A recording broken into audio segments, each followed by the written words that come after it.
व्यासपीठावरील उपस्थित हरिभक्तपरायण गुरुवर्य दिलीप महाराज राणे, मान्यवर जीवजी, एवढ्याच प्रोग्राम असलेले बाकी सर्व धर्माचार्य, व्यासपीठाच्या समोर बसलेले कोल्हापुराचे सगळे अतिरथी महारथी आणि बंधू भगिनी, तुमच्या लक्षात आलं असेल की मला जास्त वेळ बोलायला मिळावा म्हणून या सगळ्यांनी, खरं तर हे सगळे एक एक तास सहजगत्या बोलणारे आणि निरूपण करणारे, परंतु त्यांनी आपला विषय आवडता घेतला. पण त्याचबरोबर मला हेही माहिती आहे की तुम्ही सगळे सहनशील लोक आहात.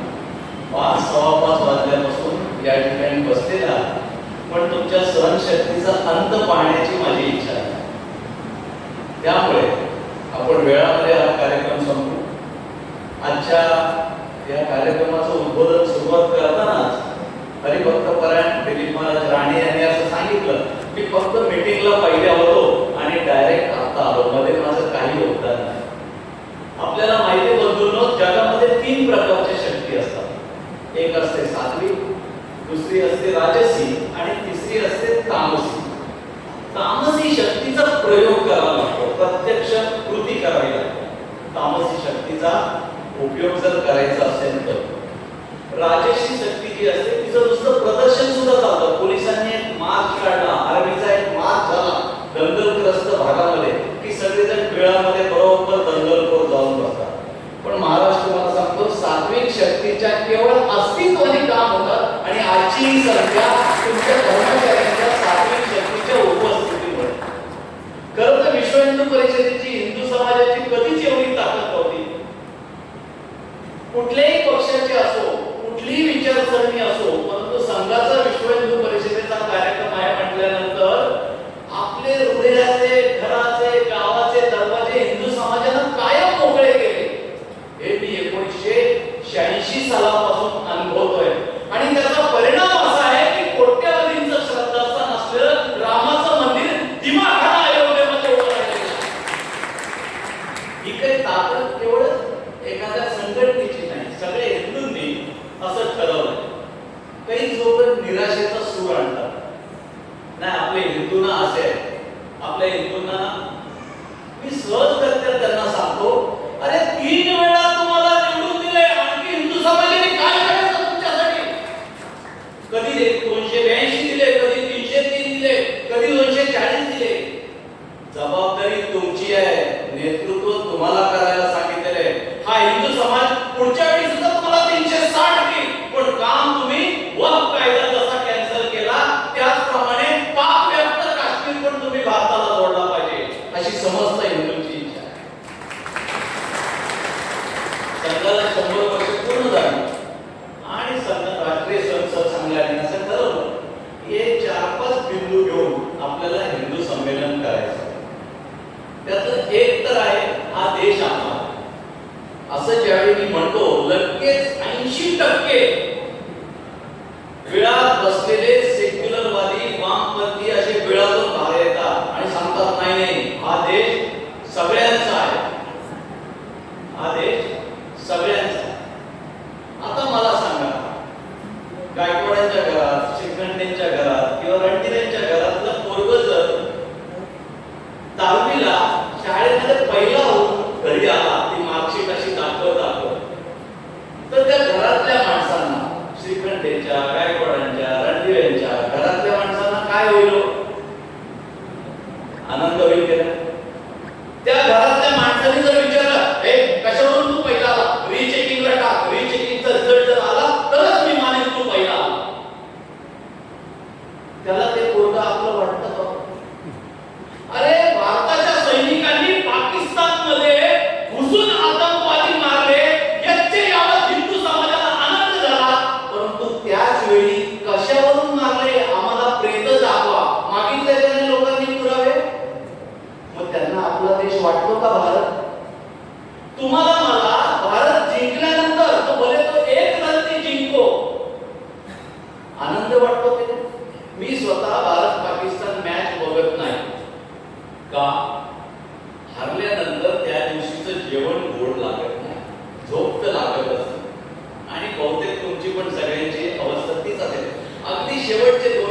बॉल राहिले किंवा 6 बॉल राहिले आणि एकच रन पाहिजे तर मग मी बघतो आता गॅरंटेड खेळ. पण त्याच वेळी लक्षात घ्या या देशामध्ये असेही 20% लोक आहेत ज्यांना पाकिस्तान जिंकल्याचा आनंद होतो आणि फटाके वाजतात मोहल्ल्यामध्ये. वाजतात की नाही? मग हा देश त्यांना आपला वाटतो का? जर हा देश आपला वाटत असेल तर सर्जिकल स्ट्राईकचे आणि एअर स्ट्राईकचे पुरावे मागितले जाणार नाही. दुर्दैव असं आहे पुरावे मागणाऱ्यांची संख्या खूप आहे, खूप आहे. मग अशा पुरावे मागणाऱ्यांना उघड करण्यासाठी आजचं हे हिंदू संमेलन, अशा लोकांना उघड पाडण्यासाठी. अहो हे देशद्रोही आहे. नाव हिंदू असेल परंतु हा देशभक्त नाहीये. केवळ आपल्या सगळ्या हिंदूंच्या एकत्र येण्यामुळे मी पाहिलं दिल्लीचा माजी मुख्यमंत्री तो हनुमान चालीसा आज म्हणतोय. आज सकाळीच एका मंदिरात जाऊन त्याने हनुमान चालीसा म्हणायला लागलाय. या देशामध्ये 2008 साली ज्यावेळी राम सेतू तोडायला घेतला होता त्या राम सेतू तोडण्याच्या वेळी 2008 ची घटना आहे. मनमोहन सिंगाचं सरकार होतं. मग तो राम सेतू तोडण्याचं जे षडयंत्र सुरू झालं ते षडयंत्र एवढ्यासाठी होतं की श्रीलंका आणि भारत याच्यामध्ये एकूण अंतर जे आहे तिथून एकही जहाज जात नाही. मुंबईच्या जहाजाला जर कलकत्त्याला जायचं असेल तर त्याला मुंबईहून निघून केरळहून श्रीलंकेला वळसा घालून बंगालच्या उपसागरात येऊन कलकत्त्याला यावं लागतं. मग का मधून तो का जाऊ शकत नाही श्रीलंका आणि भारताच्या मधून? तर तिथे राम सेतू आहे ज्याला ब्रिटिशांनी ॲडम्स ब्रिज असं म्हणतात. तर हा राम सेतू आजही काही ठिकाणी पाण्याच्या खाली 1 फूट आहे तर काही ठिकाणी पाण्याच्या 30 फूट खाली आहे. नासानं जर चित्र घेतलं पृथ्वीचं तर 2च गोष्टी दिसतात, हिरवली दिसत नाही. पण 2 गोष्टी दिसतात. एक चायनाची भिंत 750 किलोमीटरची आणि दुसरा हा 46 किलोमीटरचा राम सेतू दिसतो. आंतरराष्ट्रीय नियम असा आहे की तुमच्या समुद्राच्या किनाऱ्यापासून 26 नॉटिकल माइल्स ही पाण्यातली सीमा ही तुमच्या मालकीची असते. म्हणजे मुंबई पासून 26 नॉटिकल माइल पश्चिमेला काही झालं तरी ते भारताच्या हद्दीतलं आहे असं मानलं जातं.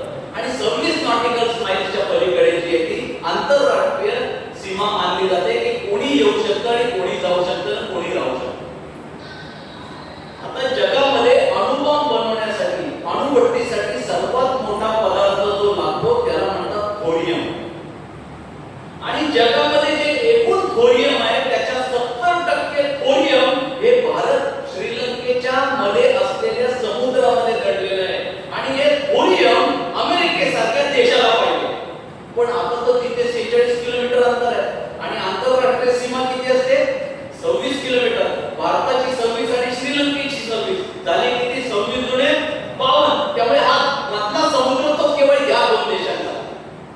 मग आता त्या ठिकाणी जर राम सेतू तोडून जर जहाज जायला लागली तर आपण सांगू शकतो ही आमची वहिवाट आहे. म्हणून तो राम सेतू तोडण्याचं कारस्थान सुरू झालं. या राम सेतू बांधण्याच्या वेळीची एक गंमत पण छान आहे. काय काय करत होते मानव? दगडावर राम लिहायचे आणि तो दगड पाण्यात टाकला की तरंगाय. भगवंत एकदम खुश होते. अरे वा माझं नाव लिहिलंय श्रीराम, तो दगड तरंगतो. त्यांनी पण एक दगड घेतला आणि पाण्यात टाकला. आवाज आला तो पुढा. त्यांना वाटलं तो छोटा दगड होता म्हणून त्यांनी जरा चपटा आणि असा मोठा दगड उचलला. तो पाण्यात टाकला. तो पण डुबूक पडाला आणि पाठीमागून खो खो खो खो असा हसण्याचा आवाज आला. बघितलं तर हनुमंत खो खो हसत होता पोट धरून. प्रभू रामचंद्र म्हणाले अरे हनुमंता क्या बात आहे. म्हणतो माझ्या नावावर लोक आमदार खासदार होता 282 303 खासदार निवडून येतात. मी सोडलेला एक दडगड तरंगून आहे. हनुमंत सांगतो रामा ज्याला तू सोडला ना त्याला बुडण्याशिवाय दुसरा पर्याय नाही. आणि म्हणून आपण पाहतोय ज्यांनी ज्यांनी रामाला सोडला त्याची अवस्था आता आपण पाहतोय न घरके न घाटके झालेले आहेत. तर अशा राम सेतूची केस सुप्रीम कोर्टात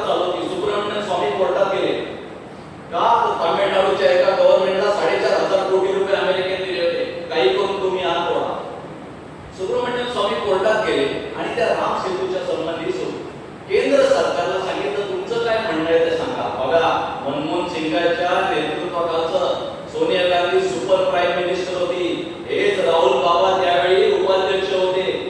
सुप्रीम कोर्टामध्ये मनमोहन सिंगाचं काँग्रेस सरकार सांगतंय राम या देशामध्ये अस्तित्वात असल्याचा कोणताही वैज्ञानिक पुरावा नाही, कोणताही वैज्ञानिक पुरावा नाही. त्याला आज जनेऊधारी बनवून मंदिर मंदिर फिरावं लागतंय. ही सगळ्या हिंदूंच्या एकजुटीची कमाल आहे.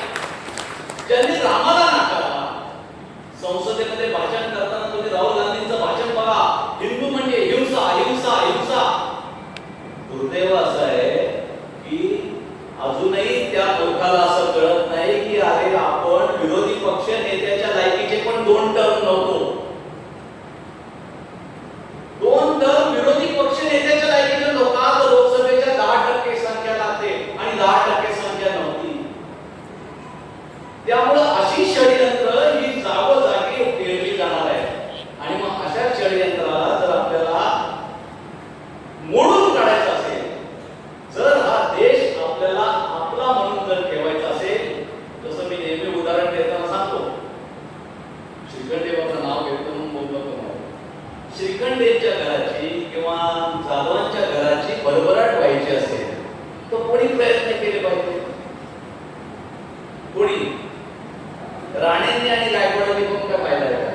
आमची घरं मोठी होती, भरभराटीला येते.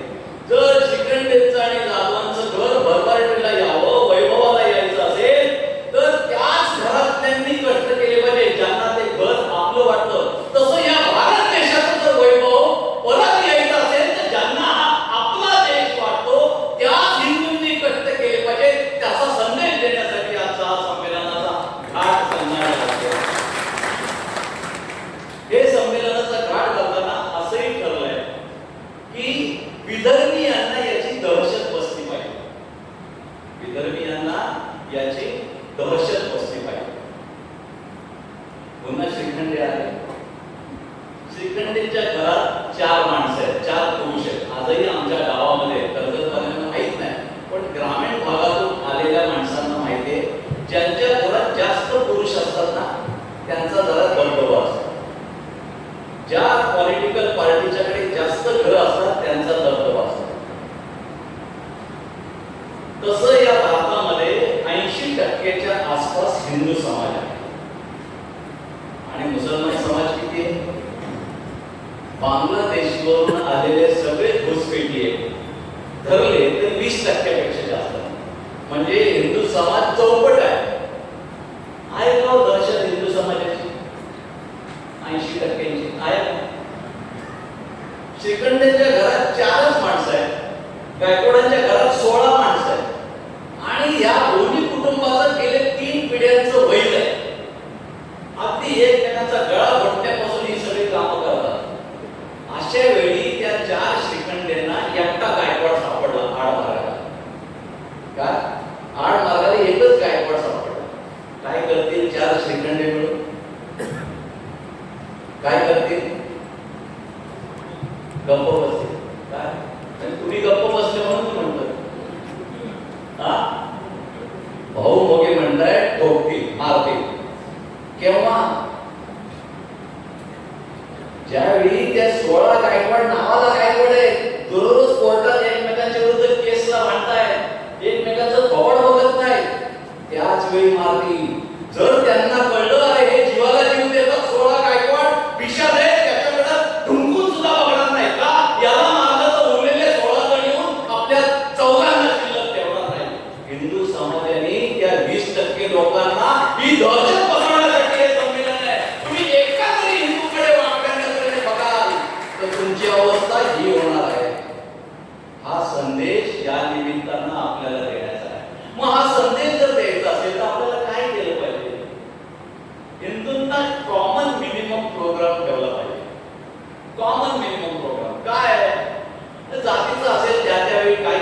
दोन मुलींना घेऊन प्रवासाला निघताना आम्हाला दोघांना पती पत्नीला असं वाटायचं या दोन्ही मुलींना पत्ता सांगण्या इतक्या मोठ्या झाल्या पाहिजे. का तर गर्दीमध्ये जर कुठे हरवल्या तर कोण ना कोण त्यांना भारत आहे, कोण ना कोण त्यांना मदत करणार. बाळाला काय झालं आणि त्यांनी पत्ता सांगितला का त्या घरी आणून सोडते. काळ बदलला आणि मग आम्हाला वाटलं का निदान फोन नंबर, गावाचं नाव आणि जर अशा काही पुन्हा सांगता आल्या तर बरं होईल.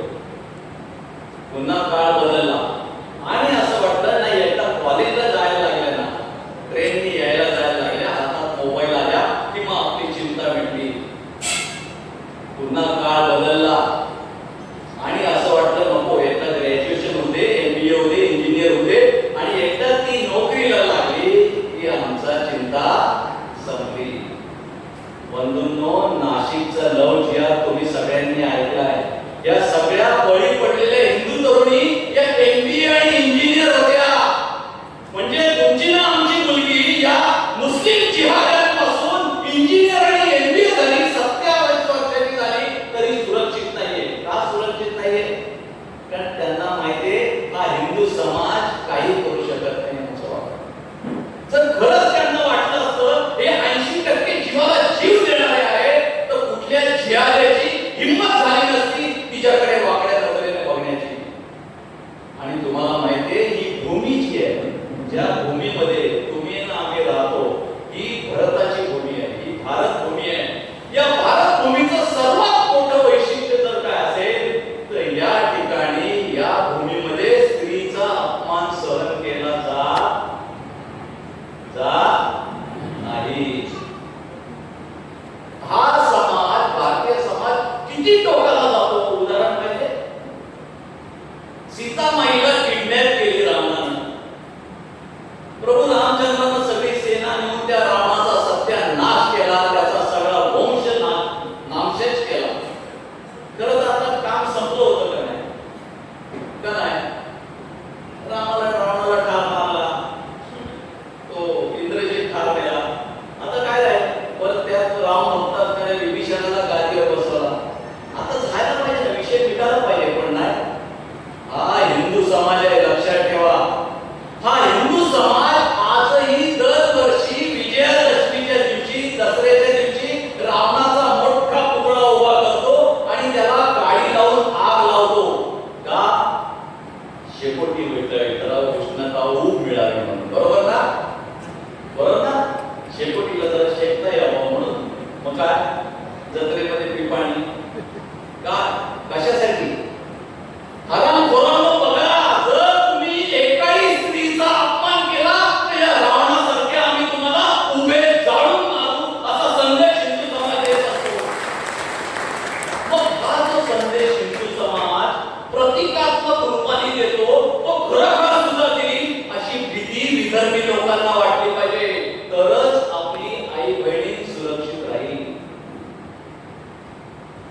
या देशाने महाभारत सुद्धा अनुभवलंय.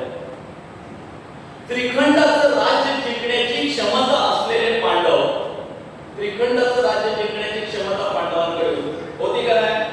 होती. असे असणारे पांडव ज्यावेळी समाजवादी लोक मध्ये पडले, डावे उजवे मानवतावादी, आणि म्हटले अरे हे महायुद्ध जर झालं तर खूप महिला विधवा होतील, खूप जीवांची हानी होईल. बघा ना काही सेटलमेंट होते का? आणि सेटलमेंट साठी मागणी काय होती पांडवांची? बघा, त्रिखंडाचं राज्य जिंकण्याची क्षमता, जसं आम्ही म्हणतो अरे 100% कोर्टात केस जिंकणार आहे, आपल्या बाजूने निकाल लागणार आहे, अशी स्थिती होती.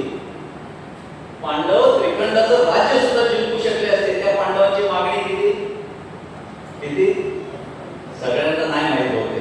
काय कमी झाली का गाव? किती गाव? 5. आणि वकील कोण पांडवांचा? कोण? आता ही सेटलमेंट फेल झाण्याचं काही कारण होतं का? अरे जो कृत्रिम सूर्यास्त करू शकतो तो दुर्योधनाच्या मुखातून हो म्हणून सुद्धा शकतो ना. मग काय झालं? काय कारण झालं की ती सेटलमेंट फेल गेली? ज्यावेळी पांडवांच्या महालातून भगवान श्रीकृष्ण प्रस्ताव घेऊन निघाला त्यावेळी त्यांनी मागे वळून पाहिलं तर गच्चीवर माता द्रौपदी उभी होती. माता द्रौपदीने आपल्या मोकळ्या केसातून फक्त 2 वेळा असा हात फिरवला. माझं स्वतःच वय आज 60 पूर्ण झालंय, 61 पूर्ण झालंय. मला आठवतंय मी 5-6 वर्षाचा असेल, माझी 8-9 वर्षाची माझ्यापेक्षा 2.5 वर्षांनी मोठी असलेली बहीण जी 4थीत 5वीत असेल, पळताना दुसरं काही खेळ नव्हते, जे काही ताकदीवर खेळायचे ते रेडी पाणी असेच खेळ होते. असे खेळ खेळत असताना जर तिचे केस मोकळे राहिले तर माझी आई हातात लाटणं असो, फुकणी असो आणि एक शिवी द्यायची फुली फुली. तिने आता सगळ्यांच्या समोर देत नाही, मोकळे केस सोडलेत ना. म्हणजे मोकळे केस सोडून हिंडणं हे फुली फुलीचं लक्षण समजलं जायचं. कधी? आजपासून केवळ 52, 53, 54 वर्षापूर्वी. विचार करा, महाभारत साधू संतांच्या मान्यतेप्रमाणे 6,30,000 किती वर्ष महाभारताचा 5,000 वर्षाचा आपल्या शास्त्राप्रमाणे युगाबद्दलप्रमाणे चला 5,000 वर्षापूर्वी एक राजसून, एक राजाची सून द्रौपदी मोकळे केस सोडून हिंडते. किती वर्ष?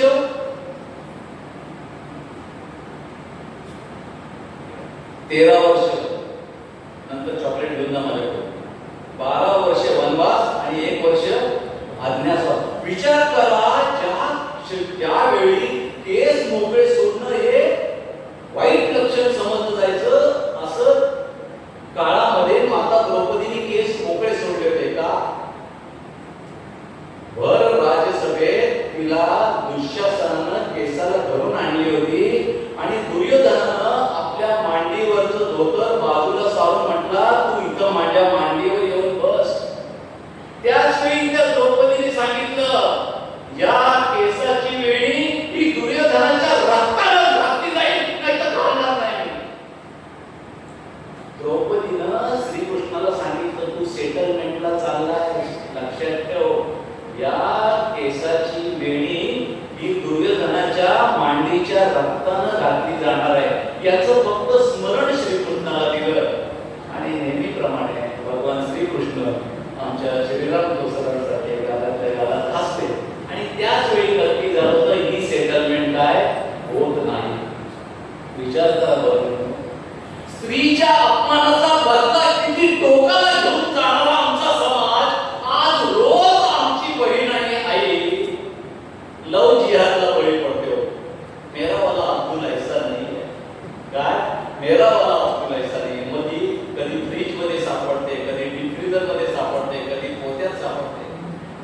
आपण चालता बोलता उठता बसता हे सांगितलं पाहिजे, बोलायला सुरुवात केली पाहिजे. हो, हे जिहादी हरामखोर आहेत, हे देशद्रोही आहेत.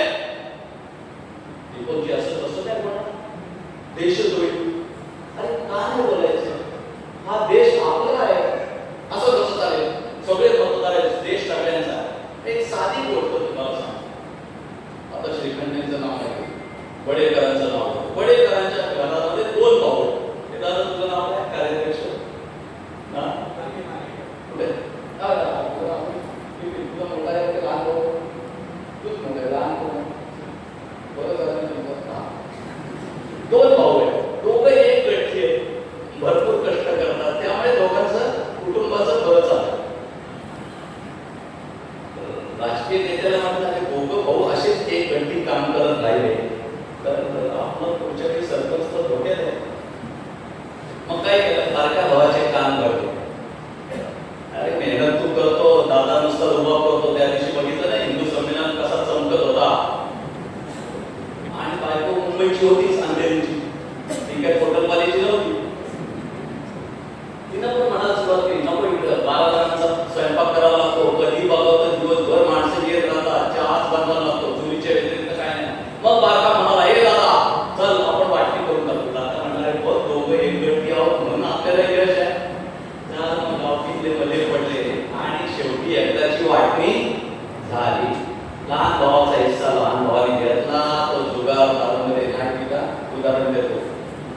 विकून टाकला. आता तो परत याच्याकडे हिस्सा मागू शकतो का? मागू शकतो का? अरे काय लोक बसले राव, काय मानवतावादी आहेत का? काय पाकिस्तानच्या बाजूने आहेत का काय सगळे? नक्की ना. आता मला सांगा, लाहोरच्या 1938 सालच्या मुस्लिम लीगच्या अधिवेशनामध्ये असा ठराव झाला की आम्हाला मुसलमानांना तुमच्या हिंदूंबरोबर हिंदुस्थानात राहण्याचं नाही, आम्हाला वेगळा पाकिस्तान द्या. कशाच्या आधारावर मागितला? धर्माच्या आधारावर मागितला. त्यांनी विदर्भासारखं म्हटलं नाही, आमचा विदर्भाचा विकास झालेला नाही, अनुशेष भरलेला आहे. तेलंगणासारखं किंवा आंध्र प्रदेश सारख्या विशेष राज्याची मागणी होती. मागणी काय होती? आम्हाला मुसलमानांना वेगळा देश द्या. आता मुसलमानांना वेगळा देश दिला की नाही? दिला की नाही? मुसलमान म्हणूनच दिला का नाही? बरं, ते देश अस्तित्वात येताना त्यांनी स्वतःची राज्यघटना सुद्धा इस्लामिक रिपब्लिक ऑफ पाकिस्तान याच नावानं पाकिस्तान देश आहे. मग आता मला सांगा, राहिला तो देश कोणाचा? कोणाचा? जरा जोरात. हा देश हिंदूंचा आहे. इथे कुठल्याही धर्मियाला राहण्याचा अधिकार नाही, असं मी कपालेश्वर मंदिराच्या इथे जोरजोराने बोललो की दीपक गायकवाड जातीयवाद पसरवता. केस होईल का ना माझ्यावर? बंधूंनो, ज्याला उलटी गिनती म्हणत्या ती अशी चालू आहे. सत्य सांगणं या देशामध्ये अपराध ठरलेला आहे. हो, हा देश हिंदूंचा आहे का? मुसलमानांनी त्यांचा वेगळा देश घेतलाय. तुम्हाला एका महान नेत्याची 4 वाक्य सांगतो, तुम्ही ओळखून दाखवा त्या नेत्याचं नाव.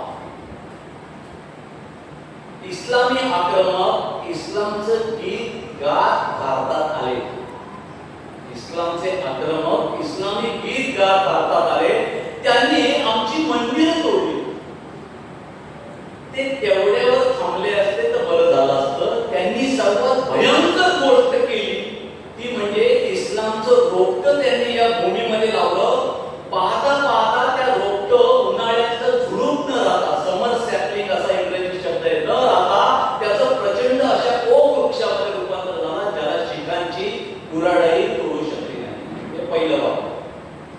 दुसरं वाक्य, जर भारत पाकिस्तानची फाळणी करायची असेल तर धर्माच्या आधारावर करू नका. आणि जर खरोखर धर्माच्या आधारावर करायचे असतील तर पाकिस्तानातले सगळे हिंदू भारतात आणा, भारतातले सगळे मुसलमान पाकिस्तानात हाकलून द्या आणि मगच फाळणी करा. तरच भारत एक जिन्सी आणि एक संघ राहील. माझ्या देशाचे देहाचे 2 तुकडे होतील, परंतु देशाचे तुकडे होणार नाहीत असं म्हणणाऱ्या नेत्याच्या नंतर सुद्धा या देशाचे 2 तुकडे झाले आणि जवळपास भारतात 33 कोटी असलेली जनसंख्या, 33% असलेली जनसंख्या ही वेगळी झाली आणि जवळपास एक 20 कोटी मुस्लिम जनता ही भारत पाकिस्तानच्या निमित्ताने वेगळी झाली. अनेक लोक अखंड हिंदुस्थानची भाषा करतात. विचार करा, आज भारतातले 25 कोटी मुसलमान, पाकिस्तानातले 21 कोटी मुसलमान, बांगलादेशातले 18 कोटी मुसलमान, किती झाले? 59 कोटी मुसलमान आणि हिंदू किती? 103 कोटी. काय अवस्था असते? काय अवस्था असते? 20 कोटी आहे तर एवढा धिंगाणा आहे, 59 कोटी असते तर किती धिंगाणा घालत असता. म्हणून या महान नेत्यांनी म्हणालं, भारताची फाळणी करून हिंदूंना त्यांचं अस्तित्व टिकवण्याची शेवटची संधी परमेश्वराने दिली. हिंदूंनी त्याचा उपयोग करून घ्या. बंधूंनो, त्या नेत्याचं नाव आहे doctor Babasaheb Ambedkar. Thoughts on पाकिस्तानच्या पान क्रमांक 59 वर दुसऱ्या परिच्छेदात डॉक्टर बाबासाहेब आंबेडकर लिहितात, इस्लाम भयंकर गोष्ट केली त्यांनी, इस्लामचं रोपटं लावलं. थॉट्स ऑन पाकिस्तानच्या पान क्रमांक 111 वर तिसऱ्या परिच्छेदात म्हणतात, भारतातल्या सगळ्या मुसलमानांना पाकिस्तानात हाकलून द्या. दुर्दैवानं असं आहे, या महामानवाला कधीच हिंदूंनी आपला नेता मानला. त्यामुळं आता या सगळ्या चुका दुरुस्त करण्याची बघून वेळ आहे. मग या चुका कशा दुरुस्त होतील हे सांगण्यासाठी आजचा आपला हा सगळा उपक्रम. भारतातल्या हिंदूंनी राम मंदिरासाठी तर बलिदान दिलंच दिलंय. जवळपास 35-40 वर्ष विश्व हिंदू परिषदेचा संघर्ष चाललाय आणि मी त्याचा प्रत्यक्ष साक्षीदार. त्यामुळे रामाचं मंदिर तर झालं आणि हे रामाचं जे मंदिर झालंय या राम जन्मभूमीच्या मुळे हा सगळा हिंदू एकत्रित झालाय. जो काही हिंदू जागृत झालाय तो कशामुळे झालाय? रामाच्या मंदिरामुळे झालाय. मग या मंदिराला कसं बदनाम करता येईल याचा प्रयत्न षडयंत्र सुरू आहे. याचा षडयंत्र सुरू आहे. ठोसरांच्या गायकवाडांच्या ड्रायव्हरनं जर काही गुन्हा केला तर आमच्या दोघांचा दोष आहे का हो? नोटा मोजणाऱ्यांनी काही नोटा घरी नेल्या म्हणजे तो काय विश्व हिंदू परिषदेचा दोष आहे का? नाही. कारण लाखो म्हणजे जेवढे ताजमहलला हिंदू जात होते ना, ताजमहलला जेवढे पर्यटक जात होते त्याच्या 1,500 पट पर्यटक रोज राम मंदिराला जातात. हे पोटदुखी आहे त्याची. आणि त्या ताजमहलला किंवा अजमेरच्या दर्ग्याला भेट दिल्यानंतर वर्षभरात जेवढी रक्कम होते जमा तेवढी राम मंदिराच्या फक्त एका आठवड्यात जमा होते. आणि ही सगळी रक्कम विश्व हिंदू परिषदेच्या ट्रस्टच्या खात्यात जमा होते. त्यातला एकही रुपया सरकारला मिळत नाही. आणि सरकारला मिळत नाही त्यामुळे हजला देता येत नाही. सरकारला मिळत नाही त्यामुळे मशिदीला देता येत नाही. याचा पोट दुखा राजकीय पक्षांमध्ये. म्हणून त्यांची बोंबाबोंब सुरू आहे की तुमची रामावरची श्रद्धा कमी झाली पाहिजे. बंधूंनो, चोरी रामानं नाही केली, नोटा मोजणारे केली. आणि म्हणून आपल्याला लक्षात येईल गर्दीतला एकही माणूस कमी झालेला नाही अयोध्येला जाणारा. तुम्ही ना आम्ही लोकांनी गेल्या 12 वर्षामध्ये 2.5 तास उभं राहून या लोकांनी काय काय चमत्कार केले, ज्यांना निवडून दिले. ऐकायचं आपल्याला? वेळ झाला ऐकायचं नक्की. भाऊ मोगे म्हणतो नको, तुझी टेप खूप झाली आता. कारण त्यांनी 7-8 वेळा माझं भाषण ऐकलं. भाऊ तुझ्या चेहऱ्यावर मी अंदाज बांधला बरं, तू असं कदाचित म्हणला पण नसेल. अंदाज बांधला बोलतो दोनच. तर असं झालं की युक्रेन आणि रशिया युद्ध सुरू झालं. माहितीये का? कुठे युक्रेन कुठे आहे? तमनाच्या पलीकडे. माहितीये का? खरंच तर हो म्हणा, नाही तर मी ते पण सांगतो ना कशावर कुठे आहे. युक्रेन हा रशियाचा पूर्वी भाग होता. सोव्हिएत संघ 26 डिसेंबर 1991 ज्यावेळी फुटला त्यात 15 गणराज्य निर्माण झाली. त्यातला एक युक्रेन. या युक्रेनचं रशियाचं युद्ध सुरू झालं. आणि आपल्या सगळ्यांना माहिती आहे MBBS आपल्याकडे जर व्हायचं असेल भारतामध्ये तर आता वर्षाला फी आहे एका वर्षाची 32 लाख MGM ची. DY पाटलाची 48 लाख. आणि सरकारी असेल तर नक्की ती कमी. पण म्हणजे 32 लाखाप्रमाणे 4 वर्षाचे किती झाले? 1,28,00,000.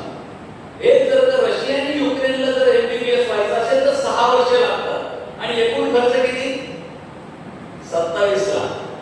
त्यामुळे भारतातल्या गरीब गरजू विद्यार्थ्यांची खूप मोठी संख्या जाते.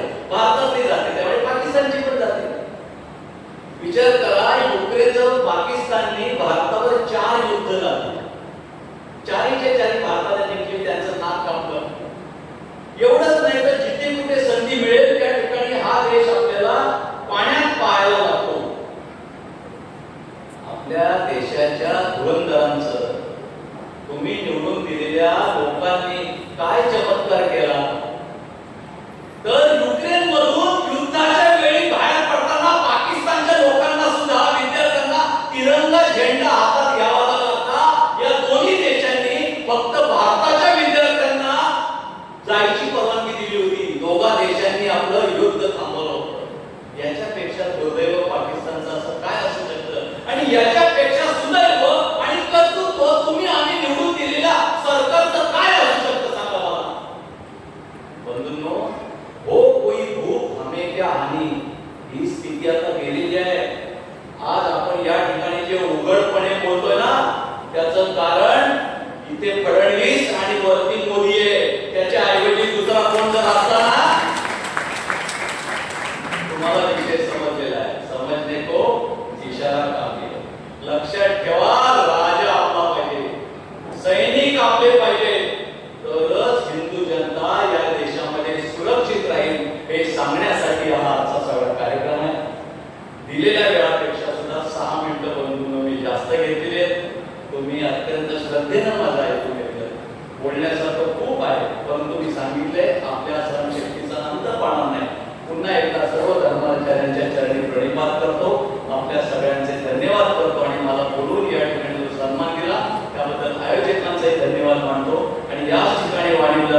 खरेदी करा स्टाईलमध्ये आणि शिवून घ्या बचतीमध्ये.